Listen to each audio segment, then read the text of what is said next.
My name's Bill Breitenbach. I'm a professor in the history department. I've been at the University of Puget Sound since 1980, so I'm very much experienced in the ways of this institution. I'd like to tell a story of the first paper that I wrote in college. I'd not written any papers at all in high school, so I was literally a complete novice at this. Came in, the assignment was to write a paper about the poem Spring Pools by Robert Frost, and I had no idea what to do. And of course, there was no assistance in it. It was just the assignment sheet just said, turn in the paper. So I looked at this and I turned it into this huge allegory. The pond stood for something and the tree buds stood for something else. And turned it in and sat there and waited the week-long period and got it back C-. And I went right back to my dorm room, packed my suitcase, and waited for a dean to show up and tell me to leave college.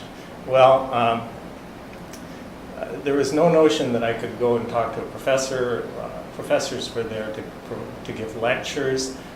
They would have looked at me with disdain and annoyance if I'd shown up and asked how to write a paper, what I could do to improve.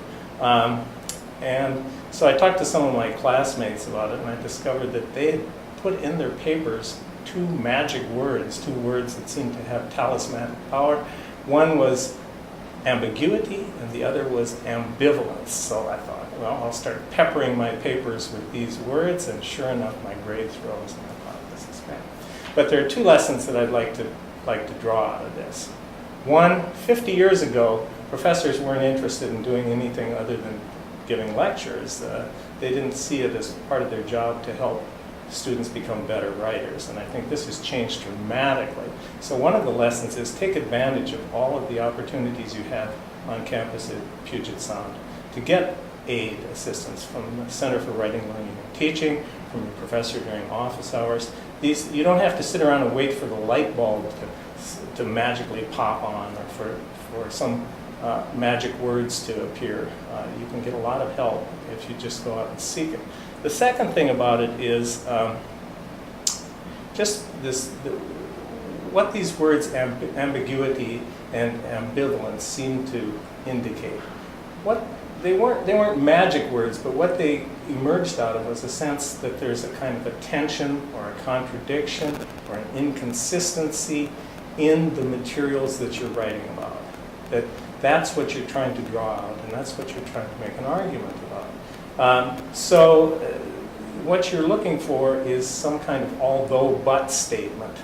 Although it might seem this, it's really that. So one of the things I try to tell students a lot is that to go through the sources, go through the documents that you're going to be writing about, and be perplexed, be puzzled, be baffled, be bewildered. That's not a bad thing. That's a really good thing. That you need to have some sort of question before you have an answer. And my sense is that when students go off the tracks, they often go to the sources, go to the documents, are puzzled and perplexed, and then seek some ready-made answer for the paper.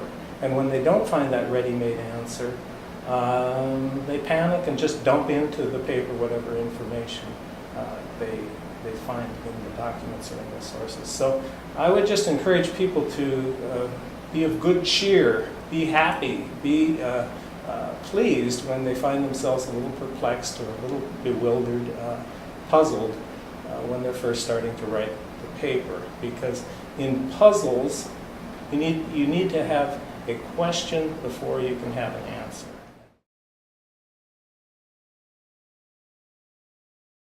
I like having written.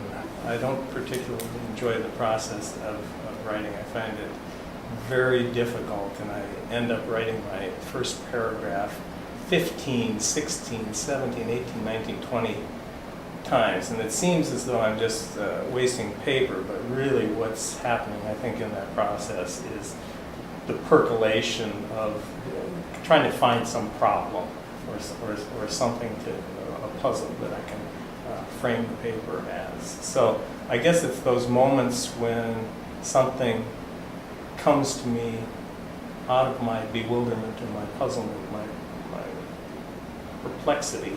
Those are the moments that are most enjoyable. I like students who pay attention to, who really try to learn from professors' comments, and who don't just look at the grade. You know, it's human nature to look at the grade first, and then, but if that's as much as you do, and then fold the paper up and put it away or throw it away, that's really kind of irritating, I suppose, to me. So that's the thing I like least. But I've had some students who have just come in, not particularly good writers, but have really, really worked hard and listened to everything that gets said, and really throw themselves into the enterprise. That's the most rewarding. Oh, I didn't get thrown out of college. Oh, that's good.